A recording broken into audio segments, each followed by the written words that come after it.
जय हिंद बच्चों, मैं राकेश रोशन आप सबों का आपके अपने चैनल साइंस सब में स्वागत करता हूँ। जैसा कि पिछली वीडियो में पता था कि जैन धर्म स्टार्ट किए थे, क्योंकि सभी भी जितने भी कंपटीशन एग्जाम होंगे सभी में जैन धर्म से कुछ न कुछ क्वेश्चन रहता है। ठीक है, तो कल के वीडियो में लगभग 50% हमने क्वेश्चन लिखाए थे इंपॉर्टेंट, जो कि आपको एग्जाम के दृष्टिकोण से इंपॉर्टेंट थे, वो हमने लिखाए थे। उसके बाद जो कुछ छूटा वो आज हम कवर करेंगे। ठीक है, और जितना लिखाए हैं, ठीक है, 95% क्वेश्चन अगर एग्जाम में आपसे बिहार पुलिस या दरोगा में पूछा जा रहा है, बिहार पुलिस का कोई भी, तो इससे मेरे ख्याल से बाहर नहीं होगा। ठीक है, अगर जैन धर्म से क्वेश्चन अगर क्वेश्चन सेट करने वाले अगर लेंगे भी, तो आपको जितना कल देखिए इससे पीछे वाले वीडियो में और आज की वीडियो में जो होगा उससे बाहर क्वेश्चन नहीं रहेगा। ठीक है, ठीक है, तो 95% 5% प्लस माइनस वो कुछ भी हो सकता है, तो उसके लिए नहीं 100% गारंटी नहीं देंगे। 95% इससे बाहर नहीं रहेगा। ठीक है, तो चलिए शुरुआत करते हैं आज के क्लास का, देखते हैं कि आज क्या है। ठीक है, तो कल हमने चर्चा किया था कि जैन धर्म में किसकी मान्यता नहीं है, तो जैन धर्म ईश्वर को नहीं मानता है। जैन धर्म किसको नहीं मानता है? जैन धर्म ईश्वर को नहीं मानता है। ठीक है, हमने इसकी चर्चा कल ही कर चुका था। ठीक है, तो तब फिर सवाल हमने बोला था कि जैन धर्म फिर मानता है किसको? तो जैन धर्म जो है वो आत्मा को मानता है कि जैन धर्म के हिसाब से आत्मा एग्जिस्ट करता है, गॉड एग्जिस्ट नहीं करता है। ठीक है, भगवान को नहीं मानता, वो आत्मा को मानता है कि जैन धर्म जो है वो कहता है कि आत्मा है मगर भगवान नहीं है। ठीक है, कहता है कि फिर तब सवाल है कि वर्धमान महावीर या महावीर स्वामी किस में विश्वास करते थे? जैसे हम लोग भगवान में विश्वास करते हैं, या हम लोग जैसे मानते हैं ये कि वर्धमान महावीर भगवान के स्वरूप थे, तो फिर भगवान ये वर्धमान महावीर या महावीर स्वामी किसको मानते थे? ठीक है, किस में विश्वास करते थे? तो वो पुनर्जन्म में विश्वास करते थे कि मनुष्य का पुनर्जन्म होता है। ठीक है, इस बार अगर हुआ है तो फिर कुछ सालों के बाद या अगले ठीक है फिर से जन्म लेगा मनुष्य के रूप में। तो महावीर स्वामी पुनर्जन्म में विश्वास करते थे और कर्मवाद में विश्वास करते थे कि अगर कर्म आपका अच्छा होगा, ठीक है, कर्म आपका बेटर होगा, तो आपको फिर से मनुष्य बनने का मौका मिलेगा, पुनर्जन्म होगा। ठीक है, यानी कि आपका कर्म बेहतर है तो आपको फल भी बेहतर मिलेगा। ठीक है, उसके बाद है कि जैन परंपरा के अनुसार या जैन धर्म में कुल कितने तीर्थंकर हुए? ठीक है, जैसा कि हमने कल भी हम लोग चर्चा किए थे कि वर्धमान महावीर या महावीर स्वामी जैन धर्म के अंतिम तीर्थंकर थे। इसके बाद कोई भी अनुयायी जैन धर्म में नहीं हुआ। ठीक है, वो लास्ट थे वर्धमान महावीर, और तब उसमें लिखाया गया था, बताए थे कि महावीर स्वामी 24वें तीर्थंकर थे। ठीक है, 24वें तीर्थंकर थे और अंतिम तीर्थंकर थे। तो यहाँ क्वेश्चन है कि जैन धर्म के अनुसार, ठीक है, जैन परंपरा के अनुसार जैन धर्म में कुल कितने तीर्थंकर हुए? जब हम कह रहे हैं, हम लोग जान ही रहे हैं कि महावीर स्वामी 24वें तीर्थंकर थे और वो जैन धर्म के अंतिम तीर्थंकर थे। इसका मतलब है कि जैन परंपरा के अनुसार जैन धर्म में कुल कितने तीर्थंकर हुए? 24 तीर्थंकर हुए। कितने हुए? 24 तीर्थंकर हुए। कहता है कि महावीर स्वामी का जन्म, ठीक है, किस गोत्र में, उसका गोत्र क्या था? जो जन्म हुआ तो उसका गोत्र क्या था? जैसे हम लोगों का भी गोत्र होता है, तो बहुत आदमी अपना गोत्र नहीं जानते हैं। तो महावीर स्वामी का जो जन्म हुआ, वर्धमान महावीर का कौन सा गोत्र? यात्रिक। ठीक है, किसी बुक में ऐसे आपको स्पेलिंग मिलेगा, किसी में यांत्रिक आपको ऐसे ऑप्शन मिलेगा। ठीक है, वो डिपेंड करता है कि आपके एग्जाम में ऑप्शन जो रहेगा उसमें से देख लीजिएगा कि ये वाला ऑप्शन रहेगा या ये वाला ऑप्शन रहेगा। ठीक है, यात्रिक या यांत्रिक। ठीक है, वो आप ऑप्शन पे डिपेंड करता है, वो ऑप्शन देख लीजिएगा कि आपको ऑप्शन में क्या है। ठीक है, ठीक है, एकदम इम्पोर्टेंट है ये। ठीक है, कि महावीर की मृत्यु कहाँ हुई? ठीक है, महावीर की मृत्यु कहाँ हुई? कोई अगर जन्म लेता है तो उसकी मृत्यु भी निश्चित है। तो महावीर की मृत्यु कहाँ हुई? पावापुरी में। कहाँ हुई? पावापुरी। और पावापुरी वर्तमान में कहाँ है? तो राजगीर में है। ठीक है, कहाँ है? राजगीर में है, जो कि राजगीर अभी फिलहाल ग्लास ब्रिज के लिए फेमस है। राजगीर जो है ग्लास ब्रिज के लिए फेमस है अभी। ठीक है, पहले से तो फेमस था ही, वो थोड़ा सा ग्लास ब्रिज लेकर के और चर्चा में है। ठीक है, तो महावीर की मृत्यु कहाँ हुई? पावापुरी राजगीर में। कहाँ पे? पावापुरी राजगीर में।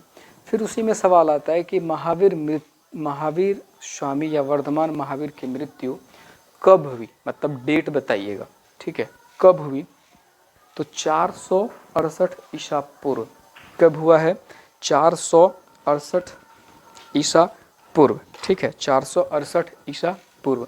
और जब आपसे पूछा जाएगा कि महावीर स्वामी का जन्म कब हुआ, तो 540 ईसा पूर्व, ठीक है, 540 ईसा पूर्व। और मृत्यु 468 ईसा पूर्व में मृत्यु हुई। ईसा पूर्व का मतलब हुआ कि ईसा मसीह का नाम हम लोग जानते होंगे, ठीक है, ईसा मसीह का नाम जानते हैं, जो कि ऐसे क्रॉस वाले सिंबल वाले थे, ठीक है। उनका जन्म जब हुआ, उनसे पहले और उनके बाद जो हम लोग अभी पढ़ रहे हैं ईस्वी, तो ईसा मसीह के जन्म के बाद उसको कहते हैं ईस्वी, और ईसा मसीह के जन्म से पूर्व जो भी तिथि होगा उसको कहेंगे ईसा पूर्व, ठीक है।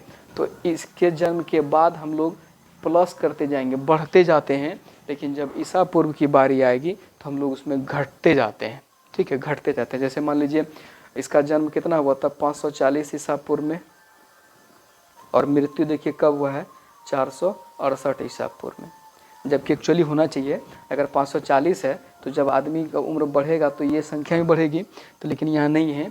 यहाँ ऐसा है कि ये प्रयास किया जा रहा है कि उधर से घटते ईसा मसीह के जन्म तक में 0 हो जाए, और उसके बाद फिर इधर से शुरू हो, ठीक है। तो इसलिए यहाँ ध्यान रखिएगा कि उसका जन्म कब हुआ? 540 ईसा पूर्व, और मृत्यु कब हुआ? 468 ईसा पूर्व में, ठीक है, 468 ईसा पूर्व में।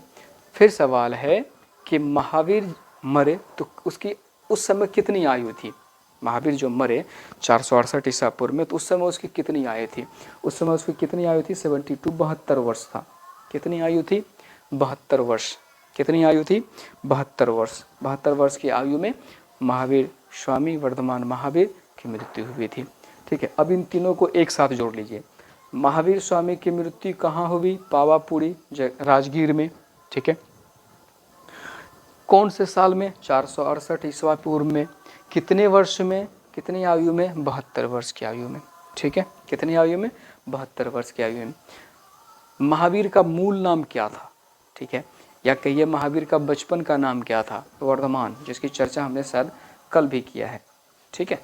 महावीर का मूल नाम क्या था? महावीर का बचपन का नाम क्या था? वर्धमान। क्या था? वर्धमान, ठीक है।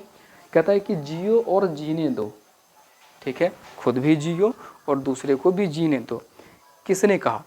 ठीक है, जियो और जीने दो, किसने कहा? तो महावीर स्वामी या वर्धमान महावीर। जियो और जीने दो, हम ऐसे भी कह सकते हैं, याद रख सकते हैं, जियो और जीने दो का नारा किसने दिया था? महावीर स्वामी ने, वर्धमान महावीर ने। जियो या जीने दो किसने कहा? महावीर स्वामी या वर्धमान महावीर ने, ठीक है। त्रिरत्न सिद्धांत, ठीक है। त्रिरत्न सिद्धांत क्या है? त्रिरत्न सिद्धांत कहता है कि सम्यक धारणा, सम्यक चरित्र और सम्यक ज्ञान, ठीक है। त्रिरत्न आपको बौद्ध धर्म में मिलेगा, तो वहाँ फिर चर्चा करेंगे। यहाँ है कि सम्यक धारणा, सम्यक चरित्र और सम्यक ज्ञान किस धर्म से संबंधित है? किस धर्म से संबंधित है? जो जैन धर्म से संबंधित है। किस धर्म से संबंधित है? जैन धर्म से संबंधित है, ठीक है। तो जब जैन धर्म है, कुछ सालों के बाद, ठीक है, कुछ वर्षों के बाद ये जैन धर्म जो है 2 भागों में विभक्त हो गया, ठीक है, 2 भागों में विभक्त हो गया। एक भाग हो गया, एक भाग श्वेतांबर कहलाए और दूसरा भाग क्या कहलाए? दिगंबर, ठीक है। जो 2 भागों में अलग अलग हो गया वो क्या कहलाए? श्वेतांबर कहलाए और दिगंबर कहलाए, ठीक है। ये ऐसा इसलिए हुआ कि लगभग 300 ईसा पूर्व के आसपास जो है वहाँ पे अकाल हो गया था, ठीक है, खाने के लिए कुछ नहीं था कर्नाटक का इसमें। तो ये दोनों जो व्यक्ति हैं, तो ये व्यक्ति वहाँ से कुछ अनुयायी को लेकर के, अकाल जो पड़ गया तो बाहर चले गए, ठीक है, और ये वहीं रह गया। कुछ वर्षों के बाद जब ये लौटे तो इन दोनों में मतभेद हो गया। तो मतभेद हो गया तो ये क्या किया? जैन धर्म को 2 भागों में बांट लिया, एक श्वेतांबर, एक दिगंबर, ठीक है।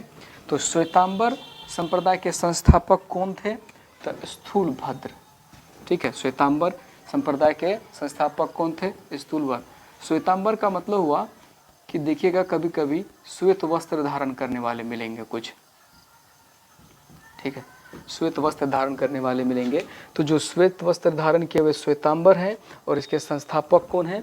स्थूलभद्र। ठीक है, बुद्ध पूर्णिमा में जैन धर्म क्या, उसमें भी मिल जाएगा आपको, राजगीर में देखने के लिए मिल जाएगा। राजगीर में आपको बौद्ध धर्म के भी हैं और जैन धर्म का भी आपको मिलेगा वहाँ पे।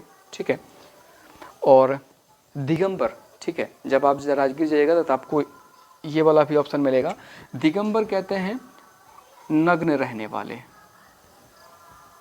नग्न रहने वाले मतलब जो दिगंबर में थे वो क्या करते थे, कोई भी कपड़ा नहीं पहनता था, वो नंगा ही रहता था। जब राजगीर जाइएगा तो राजगीर में पहाड़ पे सबसे ऊपर जाइएगा तो आपको ये नग्न वाले व्यक्ति वहाँ पे उसकी प्रतिमा बनी हुई है। ठीक है, आपको ये प्रतिमा और एक जगह है भागलपुर के थोड़ा सा वहाँ आगे जाने के बाद भी आपको मिल जाएगा। ठीक है, तो जो दिगंबर को मानने वाले थे वो क्या थे, नग्न रहते थे, नंगा रहता था। कभी कभी न्यूज में भी देखिएगा कुछ आपको साधु महात्मा नंगा होंगे। ठीक है, कभी कभी बीच बीच में देखने मिल जाता है। तो जो नंगा होंगे वो दिगंबर प्रवृत्ति के होंगे, दिगंबर में होंगे, वो मानते होंगे। और जो श्वेत वस्त्र धारण करके घूमते होंगे वे श्वेतांबर। तो दिगंबर संप्रदाय के संस्थापक कौन है? तो भद्रबाहु। दिगंबर संप्रदाय के संस्थापक कौन है? भद्रबाहु। ठीक है, दिगंबर संस्थापक कौन है? भद्रबाहु।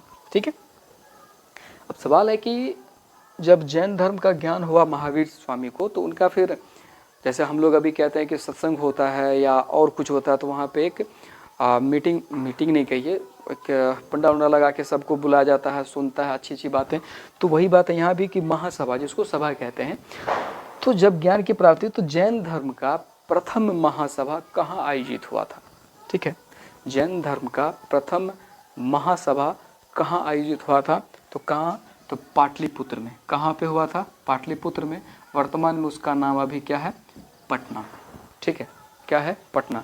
लेकिन याद रखिएगा एग्जाम में पटना आपको ऑप्शन नहीं मिलता है। ठीक है, पटना ऑप्शन नहीं मिलता है, हमेशा आपको पाटलिपुत्र ही मिलेगा। ठीक है, हमेशा ऑप्शन क्या मिलेगा? पाटलिपुत्र ही मिलता है। ठीक है, तो जैन धर्म का प्रथम महासभा का आयोजन कहाँ हुआ था? पाटलिपुत्र में। तो फिर वही कहता है कि जैन धर्म का, ठीक है, द्वितीय महासभा का आयोजन कहाँ हुआ था? जैन धर्म का द्वितीय, फर्स्ट तो हो गया पाटलिपुत्र, सेकंड कहाँ हुआ था?